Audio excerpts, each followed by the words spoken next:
mais nako loba muke na omoni ngata makambe bimaki ya ba voice awa c'était bagarre azana ba voice omoni ki na protéger ki batu oyo na linga ko bimisa te na ba voice parce que ngana nazaki na enano fanatique ya Mama Bomengo. OK. Nazalaki te mais nazalaka tilelo. OK. Nazalaka fan naïve ma numéro 0. Baron ena de konanga Maxi Bondoé na robetele maboko ebele pour kotala ke alibike no angana na boye na tiki vi oyo. On a encouragé à moto aye ngana zaki na ba défaut ngana mabe na ngai na parce que na télévision te mais na salaka témoignage na église oyo ngai to ke ne mabe ye kaka mais batu oyo azo kotela basala nga film ayebi li solo na betela ka pe li solo ngabi a epela na ngai tele lo basala na lela na kena tie pa na ekuna na ndako na lela na vani bona olela na tele video ba vanda bo ye pa tangisa ma ya miso non c'est là au moins zena zonga na malimbe pardon na lingo beta masolo na été ko finga muninga ndumba sur base de quoi ko finga muninga ndumba na motif nini. Vous êtes sur Top Media TV. Voilà, mesdames et messieurs, les abonnés de Sarah de la télévision pour Azo Filmenga. Les abonnés de Top Media Télévision, soyez les bienvenus. C'est votre émission, le Code de bonne conduite. Le Code de bonne conduite, cette émission qui a l'habitude de me labino makambwa malamu. Depuis un certain moment, nangambwa ba comédien, makila ezo sopana, mai ezo kaukana banzoto abatu, poussière ezo mata, putulu ezo mata, makala ezo kotikala, tadinga la pazo continuer ko sala musala nae. Dans le souci toujours de vous informer, vous avez déjà compris une attaque nanga que j'ai reçu cette grande dame, notre maman na kombo ya Epela. Bon, comprenez, Epela. Comme on est ébimé, pourquoi? Parce que Bazali a un problème sérieux entre maman, 7e bagarre, na maman Epela. Yango bomoni kombonaye donc ébimé parce que nga na uto mon habitumba na bango mi balé. En tout cas, ça sera très grave cette émission. Je sais pas ceux qui après ça je serai donc interpellé, mais ma prière est que tout ça la émission au malamu avec maman 7e bagarre. Maman 7e bagarre azali na biso awa, mais avant tout bande émission on en pesa mbote na ba maman nyonso. Bozo landa biso. Moi de la femme, place à la femme, voilà pourquoi nazo kinoko yambela bino kaka ba maman. Je pense à ma maman, maman Bijou Ketani, depuis Belgique, au Bonga, papa Jean-Pascal Leka, maman Claudine Ketani, maman Mimi Anatole, maman Zozo, la femme de papa Noé Mavakal Nzinga, maman Deborah Lubanda, kilo mère à Calgary, maman Yvette Mbangu, Tata Po Fapekato, Jenny Beta Industriel, président bébé, maman Nathalie Nana Moussibou, caméra ou menanga, c'est-à-dire ceux qui sont le langage moko, au fond le langage déjà plateau, une façon yakozwa maman 7e bagarre, tout le monde est pesa déjà maloba, maman 7e mbote. Oui, mbote ndeko nangai. Bonne santé. Oui, nangola nzambe ça va quand nzamba zobatela. Car nzamba zo pesa ngolu na donc grâce nae, ils ont toujours le colon na biso donc voilà, ça trop bien. Ça fait très longtemps hein, la dernière fois auto zalakiawa. Moussa les ole kandengeni. Oui, Moussa les ole ka bien. Na théâtre Moussa les ole ka un peu bien, mais na monde nga nazali na Congo ini Moussa les ole ka vraiment trop bien. Na yemoko son éminence maître Kazi. Ouais. Oui, Kazi Terry Kokenda Foster, samedi tout ça qui na Salongo na Lingwala, yemoko président qui était sur le terrain à Sali Salongo et longo na ba maman ya Lingwala ya Zandu. Il y a marché à Lingwala, vraiment, basala qui salon na bango, qui toko. Donc, président à la risque qui non, nous les mamans, et moi na biso, il faut tous à la propre, tout ça la propriété, bisika, oh, toujours au TK, bisika, oh, toujours au vendre. Donc, voilà, il y a son éminence maître Kazi, azala qui est longo na ba maman, aussi les sané wana, à longo qui wana, aya qui na biso na terrain, oh, il y a Lingwala, oh, il y a vraiment, après ça qui discours na yé, bien là, peuple congolais, à capter qui discours na parce que azan a besoin de jeunes, jeunes, évoluer, avancer, jeunes, à la délaisser. Parce que moi, il y a des jeunes qui ont déjà qui ont donc voilà. Il y a son éminence maître Kazi, il y a jeunes sur RDC qui ont beauté les mabo la mouka aux jeunes donc ils allaient toujours donc bien préparés na kaponamboka na yo. Donc voilà. Et après, on a Aeko Sangisa, les deux guerres aux Zalaki. J'espère que Lingwala bien. Lingwala na Kuluna donc au Lobate. Donc j'étais, donc vraiment en tout cas, tema ke nzambe apesa to po partie na biso za partie du vin nzambe apesa son éminence ya maloba kitoko likolo ya bato nde asangisa ki les deux personnes wana des écrits voilà il y a les arabes na les américains bah on a semé terreur grave de grave ça bimisi machette totali bolobi que non ngane na za bona komi ngombe mais Pape Nzambe apesi vraiment son éminence makasi ya kosangisa bana ekiri wana mibale lelo yo bayo kana bazala bomoko balongola guerre balongola oseka vraiment merci na son éminence maître Kazi. Très bien. Donc, à part ça donc tout allait vraiment bien. Merci beaucoup. J'en profite pour dire un grand merci na espace donc Yambi Biso Lelo Wakanda en tout cas cadre moi kitoko il y a la sécurité ici vous êtes très à l'aise. Pour vos séjours à Kinshasa, en tout cas, contactez-nous. Numéro Ezana Sewana Toko. Expliquez Bino Bisika Nini. Wakanda Ezali pour nous mon pépé ya Kitoko. Maman 7e bagarre. Combo na yo pena ya combo ya combo mama beauté la yo ezalaka nan parce que j'ai l'impression que vous avez un autre nom par rapport à 7e bagarre. Oui. Combo na nga vrai nom na nga ezali eza Mireille. Vrai nom na nga vrai nom. Oyo penza papa na mama bimisa na monoko na bango et maman bimisa na monoko ezaki Rayette. Rayette, OK. Donc papa ebika maman pesi Rayette, papa lobi Mireille. De papa Bongisi a tué Mireille. Donc famille est acceptée et adoptée Mireille. Donc il y a un qui fille à papa pour le coup là accepter comme ya Mireille. Donc vraiment on a isa Mireille donc Tchela Toubadji eza Toubadji. Donc bato ben ngo Toubadi pour na nini pour mon na botami na ba Congo na kolé na ba Congo. Très bien. Donc il y a un monde bato ben ngo mingi Toubadi mais ça Toubadji. Toubadji. Donc Tchela Toubadji. Ya ba chango skoyo Tchela Toubadi. Donc on acceptera pour déjà et ça comme ngai. Donc voilà Mireille 7e bagarre donc voilà. Maman Mireille autofani na ye awa 7e bagarre au sali ba étude primaire na yo wapi. Na sali ba étude primaire nanga merci d'abord pour na mutuna na yo. Na sali ba étude primaire nanga na ba Congo au tolobi na précisément na Matadi mais na tangi na Matadi te na tangi na Boma Mwanda Tchela. Donc parce que papa nanga zaki douanier. Donc ba mutation zalaki na bamboka wana kili na ba frontière tout ça. Donc on était au vendre la période na suka na ngonde tu yaki pena ko siéger na Matadi mais na botama na kati ya Matadi. Donc voilà, donc papa azaki douanier donc tozaki toke Matadi Boma Mwanda donc nazala baleki oyo babotama na Mwanda babotama na Boma net ba mapasa na biso Charlène Toubadi na Charmante Toubadi ba babotama na Boma Dieu merci Toubadi abotama na Mwanda baleki musu babotama na Tchela biso tobotama na Kisasa biso tobotama na Matadi donc voilà na Matadi primaire autant en école nini okoye ba ngoli oui na kobosana ka au grand jamais parce que son aki Matadi na legara toujours mon na leki na école nanga na kan quartier na kan quartier ba ebi école à kan quartier na kitome ça donc na tanga wana première primaire nangai deuxième troisième ti na non première deuxième troisième première deuxième nangai na tanga wana kan quartier te okende bo matango mama boti ba mapasa te na ke okende boma na ke tanga na école Sokol bana boma ba école Sokol ils a toujours une primaire na secondaire mais ngata une primaire pour l'école Sokol te ko zonga Matadi na continuer toujours primaire nangai na école toujours kan quartier pour kuna lokoma tanga sera bien donc babane ko éduquer biso bien kuna donc na continuer kuna et après na temps na matika 6e des humanités na ngande na ki na école Tetembwa na Kelonde donc na Kelisanga donc voilà na c'est ça. Très bien. Oye Kinshasa okomi na théâtre ndenge nini boye ina yo na théâtre o kota nano ndenge nini maman 7e bagarre. Oui boye ina na théâtre parce que ngana zaki nano fanatique ya Mama Bomengo.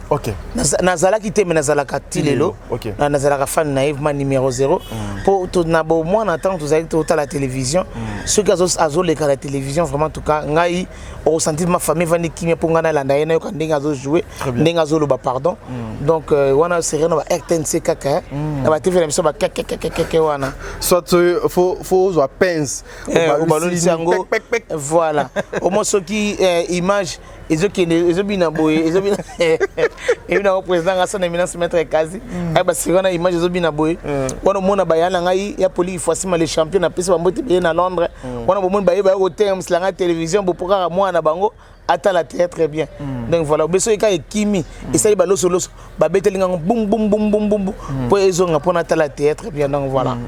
à partir ya wana ndesko na koma ki soit fait déjà au sala musala wana pe na onesa papa na maman na bi maman nga un jour na artiste maman nga bano telemela nga ikaka maman Chioyi Élysée pe à son âme Louise. Très bien. Donc hier abandé ko loba toujours habité musala ba misala o kokota rango te po o simakisi o yoko bomanga na papa no pamba au moins toujours seka te mais bana meke toujours seka. Très bien. Donc voilà. Donc motivation na yo na théâtre et yaka justement parce que maman bomengo banaki kosala yo esengo moko boye. Oui, un jour nga pe fana sala théâtre tango ego sourire nga tango président Mondoueri pe à son âme tango ayiko ya matadi na ba président la dit sobe phénomène tango ba matadi ndé saliki na moni occasion wana mama chala mwana zobita na la payotte na matadi abeta na bar la payotte mozani bana matadi ba yebi yango donc na côté à couvent donc tant ayiko beta kuna avant abeta déjà bata théâtre ba jouer qui nan ba jouer qui après hier ayiko beta soirée ya mopende libanda donc voilà pour cette soirée mopende libanda bana bazo kotate donc les adultes voilà donc papa ce que amemaki biso bana pour biso to eta la théâtre. Et après, Misarasko bana micro batika na concert. Très bien. Donc voilà, ça qui est bon. Ndenga na profiter qui tant ba comédien ba silisi, ndenga na pona na 1999. Tant ba silisi ndenga ina ko profiter na kutana na ba président na ngai ya la dit phénomène esobe na kutana na ye na solo na président Mondoueri ne ba bisenga biso za na matadi te to na kisasa. Ngabi na zo utanga na kisasa. Ba biso ye adresse na biso yango. OK. Nde ba pesa adresse tant na kisasa na luka bango nande na salam sana nga donc ti le donc voilà. Combien d'années déjà depuis que vous êtes en théâtre? Na bandara musana ngai na février na 2000 na février le 22 donc ce qu'on a aussi 23 ans dans le théâtre. Merci, 23 ans dans le théâtre. En tout cas, elle est parmi Batou et vrai mingi na mosala et théâtre. 23 ans, c'est vraiment beaucoup au boti moana. Nazana bana. Non, s'il vous plaît. Nazoloba au boti moana une année, 2 mois, 3 mois, 4 mois, 5 mois, 6 mois, 23. En tout cas, eza ebelé, eza moulaï, vraiment carrière ben eza costaud. Maman, 7e femme mariée, mère des enfants, divorcée, fiancée ou encore maman est encore libre? Sur le bi fiancé, nous avons l'occasion de la fiancée à Moutouté. OK. Pour y par rapport à Fio, nous avons nango, nous avons la fiancée, nous avons que non fiancé nanga. Donc mengane nous avons fiancé à Bat. Donc voilà pour la vie nous avons nango. Nous avons fiancé à Bat. OK, très bien. Mais nous avons mère de 3 enfants. OK. Banami balé à Bassi, na moko ya mobali donc voilà. Très bien. Non marié, kané bisaka ko senté. Donc la par rapport à mobile azolo bano ke ngana ko bala yo au moins tango na bo mwana ozomona ke tango bala bigena. D'ailleurs c'est vous là, il faut qu'on puisse vous féliciter parce que bobozoa courage audace yakobi misaka bazemite ko sopaka lokola. Voilà. Donc nazana ba misa tout donc nazasko trop fier. Les bostans bano mona ngondi aussi sa carrière na nga valeur na ngai. Mais ce que on comprend non que non on a des bien donc voilà. Est-ce que aujourd'hui parmi tes 3 enfants tu peux permettre na moko ya bana na yo à sala mosalo à théâtre? Jamais. Pourquoi on permettre moko ya bana no à sala théâtre pendant que c'est grâce à ce travail que biso lelo tozo lukaka yo? Grâce na yango menga na ko permettre ngote parce que musala oyo nga maman na bango bana nga ba yebi na zubi tumba makasi na musala oyo. Très bien. Donc bana nga ba kolinga jamais. Pour bango na baba na maman il faut laisser ça. Hein? Il faut laisser ça rester dans le Congo uni parce qu'il y a toujours des problèmes, des rankings, des hauts, basala kibo, surtout à Moussa Zara le baga. Oh vous là-bas, oh basala kibo, baboma kibo, basala kibo. Non, biso comment on baisse sur banner. Aux hommes donc Baramo on peut dire merci pour bazarata na vision nango te que non un jour bako sala théâtre non. Très bien. Na comme ça nzambe po bango bakota na ba vision na bango mususu. Très bien. Aujourd'hui vous êtes une maman, Ezali moi de la femme, nous respectons la femme congolaise. On venait de perdre Lynn. Il y a Bassi, il y a Kilo, il y a Mboko, il y a Moussala Théâtre, il y a Kombo, il y a Souzi, Bantu. Lecture par rapport à Liwana et puis ses obsèques et cause à la Nine. Oui, en tout cas, et ça là qui n'a pas que perdre ami intime, moi on a intime. Très bien. Parce que azalaki na ba secret au peu banego ça batum sauter, comme on est peu ko sanga septième bagarre. Donc perdre vraiment ils a pas si mine. Parce qu'il y a beaucoup de gens bazo quand ça que non pourquoi on ça kufi botika moli moné pe manaki mais pourquoi bozo loba loba. Oui, to zo loba loba bon mutu musu so kufi azanga ça tout kimia. Au moins azanga ça tout kimia te le baka pona ngai le baka pona ngai le baka pona ngai. Potalika mo eza bo mabe mo eza place bozo place bozo mona donc pour ngai nous avons vraiment en tout cas à protéger à battre les bisika zali donc ils n'ont pas que perdre artiste monene que perdre amis collègues ou vraiment pour nga na qui na théâtre était nga na qui en dehors du théâtre avant que le théâtre nga na qui déjà avant parce qu'il y avait un ami où à côté de ça nga yé pour les autres ça nga ne baninga donc voilà. Maman septième bagarre, à chaque fois que vous avez des problèmes et comment le la place Nabino Yako exposé Makam Nabino et la télévision pendant que vous avez des responsables oyo papa Masumo Bazali papa Nabiso Oxygène Seja Zali papa Elombe Bazali, est-ce que vous avez consulté pour que vous essayez quand même de trouver une solution, il y a un problème Nabino dans le miable au lieu de passer à la télé? Problème de à niveau de la télévision sur base de quoi?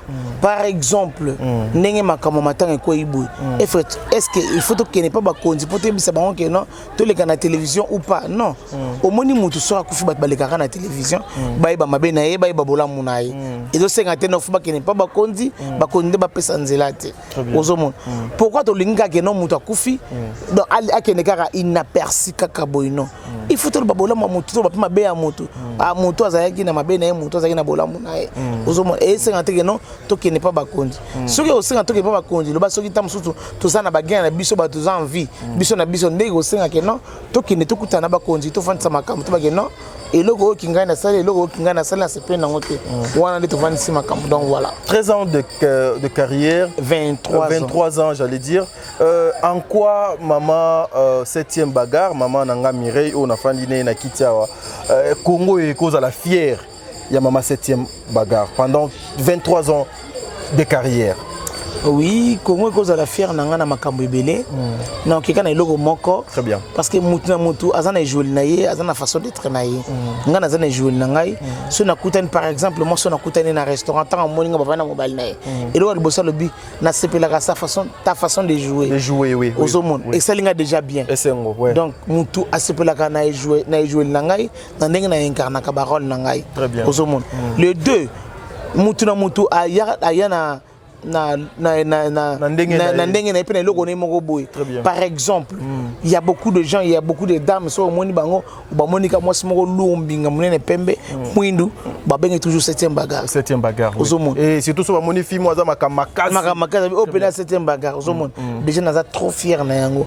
Pour déjà ngai naza septième bagarre, naza na ba mapasa na nga, naza na ba jimo na nga, naza na batu oyo balandinga o bazo benga bango ba septième bagarre. Donc voilà. Très bien, voilà, mesdames et messieurs, toujours continuer avec notre émission. Cette émission ça s'appelle le code de bonne conduite. Vous devez prendre vos chaises. Une façon il y a qu'on soit quelque chose hein, dans l'émission toujours au sala ngai avec maman septième bagarre, maman Mireille, maman Yabana Ebele. Topé Sinzambe Lokumu parce que Azo Baksa sous Mikolo Ebele na musala au tozo ko sala. Maman septième bagarre aujourd'hui passage nayo na théâtre, musala nayo il y a théâtre, il faut qu'on se le dise, il y a un temps où ozala qui sujet oyo ekoraki ko édifier batumisus et puis et pas ya batumisus ezala qui humiliation oyo témoignage nayo et soit qui batu ebele et puis ça qui batu ebele makasi. Mais aujourd'hui nous voyons encore une autre mokoka ya bino ya ba comédienne ayepeka kana même à lire to meka koloba ngo nini parce que aujourd'hui la femme congolaise moi c'est à théâtre ndeti akomi ko perdre moi valeur naye à travers ba témoignage ba sortie médiatique oyo entre vous bozoko sala maman. Oh, Koloba Kenan, mutu soki aleki na télévision, alobi eloko oyaye, il faut na bête la rabattoir na maboko. Très bien. Muta bongo faut féliciter surtout ceux qui aient dénoncer Satan. Mabé, voilà. Aïe bimisa mabé mobo et batamaki quelque part pendant bas années, temps et belé. Donc muta bongo vraiment faut féliciter kaye. Mais ceux qui muta bongo, ceux qui mutu ayende na maloba mabé, wana nde vraiment tout cas te contredire pour te yebi non mutu oyo aye na likanti bobe aye na idée boy aye pas ça basala boy. On a ngana encourager ka mutu aye. Ngana zaki na ba défaut na mabé na ngai. Na parce que na télévision te mais na sala ka témoignage na église oyo ngai. À partir de l'église na nga bino ba journaliste bozu yango bolekisa na télévision. Et après beaucoup ko benga ngai na ye na intervenir na bi oui, je changer. Ko changer na ngai et bon ngani si bato belé et si si bato belé mais pas si bato belé pe ba comment dirais-je ba makasa lo ba ke non na grâce à moi na moi so ngana tiki vi oyo. Po na nga tamsu na ndeko na nga na ko séparer na ndeko na nga na Maxi Bondo na ko betele maboko ebele po ko tala ke albi ke non ngana na boye na tiki vi oyo. Oui, parce qu'il y a beaucoup de gens ba wanga na bango balbi ke non ngai vi wana sala ngote ngana vi ko tala Maxi aza 3 mois si. Mais tant on accepter ka sala vi wana muta bongo boko finga ite bolo bili mabete boko sa nini boko betele maboko nzamba zwa lokumu loba ezala aloba on na ndenge moko pona ta mususu ko luka rankine bien polémique mais soka le bien effectivement dans son cœur na motema ne mobimba abike nonga na TV o pona zaki bona wana vraiment problème ko zala te. Très bien, tozo chuté, ne vous inquiétez pas, pile moko déjà eza nango ya auto na charge eza, ne vous inquiétez pas, on va bien faire les choses. Une question, je ne peux pas concilier sa émission ça pour autant dans les cas parce que ce sont des informations que nous venons vers vous poto Zouaka. Situation oyo ezokoleka entre maman Gabriel et puis Ndekonayo Fatou Kayembe. Okoki kolobani.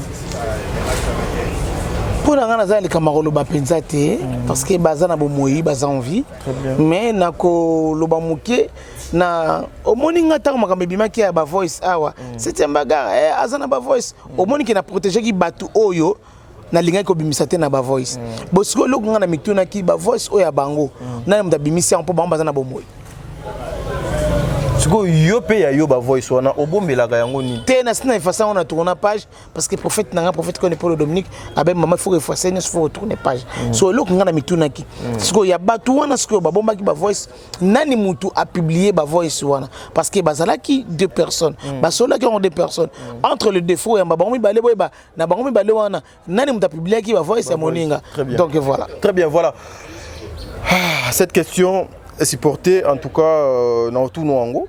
J'ai suivi une émission yo na lipasa na yo linga obenga lipasa Mame Pela. Je me rappelle bien une fois Makambuya Ndekonanga Hans Lozolo de Banaki Oleka Awa, il y avait des problèmes à la télé, des insultes et tout de part et d'autre. Yo au télémaki en tout cas pour nakoya kosuki sa makamwana pour dire que tout ce que bazo loba et pas Pela eza lokuta makamwana nyonso ngainde et ça les melaganga na Pointe Noire. Mais je vous ai vu Kobunda en pleine émission Bino ba maman. Bowele lini Kobunda. Oui, mais je vous ai vu là sur une émission na plateau yo osopelier masanga. On s'est discuté pas Kobunda. Kobunda na ko discuter ça des choses différentes. Voilà, bon na bon. Et ça là qui incompréhension entre nganaye tellement que au monde na vie tout le monde ça la ba sentimenté.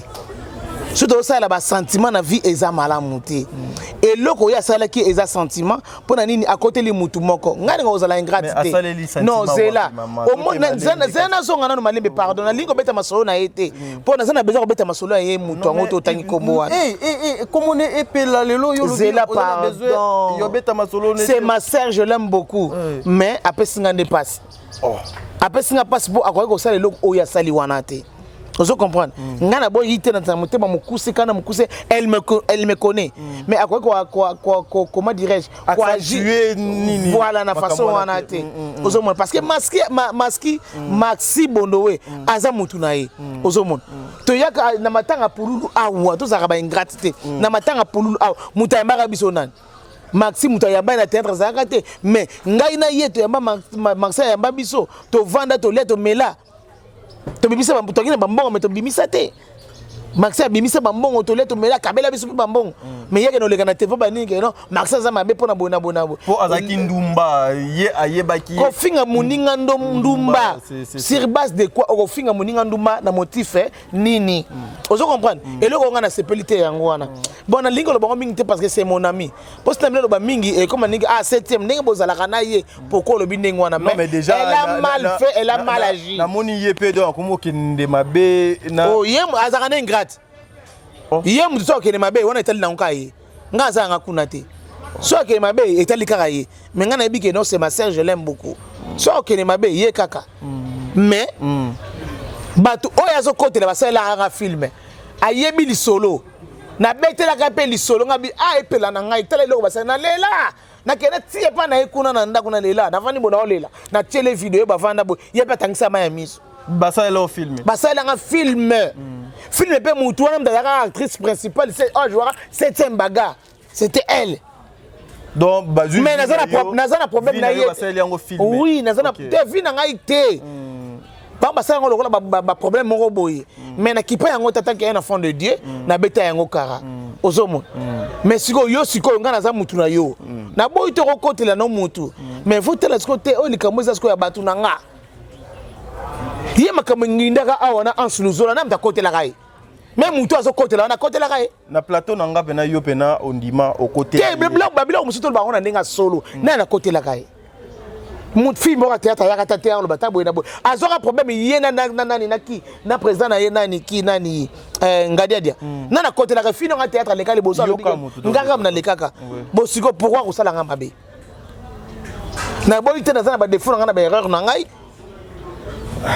Maxi aza mutu na ye yo ta kono finga de moninga no déjà ndumba ba ke no Maxi ndumba tout ça bona bo quelque pas même Maxi pas au CP na ngote soyons sérieux c'est ça aussi quand on a vraiment tout gars vraiment tout beti mabe na CP no tata sonyo ke c'est comme mais ah ouais pas n'importe comment je m'en fous kali soute yo na ye et wana etalika ye mo ka tala mutu yo na ndeko na yo beba na ko na beba ni na ye te na beba ne te to bana papa moko bana prophète ko ne Paul Dominique mais soki ye akopona yebi ye non, on va prendre un très bien. Mais ce qui y a, une décision, là, ça n'engage que lui-même. Merci beaucoup. Une question et une dernière pour Kabwana. Vous êtes une mère aujourd'hui. Et le konini, ba o bazoya na sima ba koki ko bénéficier na bino. Balanda ba caractère na biso mabe to na ngote. Balanda makambo na biso mabe to na ngote. Parce que to na mabe biso ba yaya balanda ya ngote. OK. Voilà, mesdames et messieurs, ça n'est fini pour aujourd'hui. C'était Tadingalapa, na micro, il y a le cours de bonne conduite. Un grand merci encore une fois Wakanda parce que vous nous avez reçus avec Maboko Yakofungwama. Que le bon Dieu vous bénisse. Ah, Waso Koti, vous êtes très à l'aise. Yakolia Ezali, Yakome Ezali, Nyonso Ezali, musique Kitoko Ezali. Oye pena poso ose neti bata poto ne boluka place bi ah stress les gars qui oye na Wakanda mwenga na sendwe oso uti pepere de boso uti na boy o kiti boy tout droit au côté Western Union. Donc Ezali Avenue Mwanda numéro 13. Avenue Mwanda numéro 13. Au coup, parce que je ne pas dans la poto. Mais à ça, on est bien. Il y a Kitoko. Il musique Abraham. Abraham, oh, t'as pas BCB. Mignon Abraham. Abetaka awa. Ba BCB, ba musicien peut belé abetaka awa. Oh, musique non bien Kitoko, vous allez vraiment on s'est retrouvé. Donc voilà. Merci beaucoup. Président Bébé, na dédicace à Kyote Oyozali Asuka, Nzambe Azala Nabino, et je salue Papa Diego Milito. Big dédicace à vous, mon beau-frère. Nzambe Azala Nabino, Lobby et Koleka Lelo. Voilà, donc merci.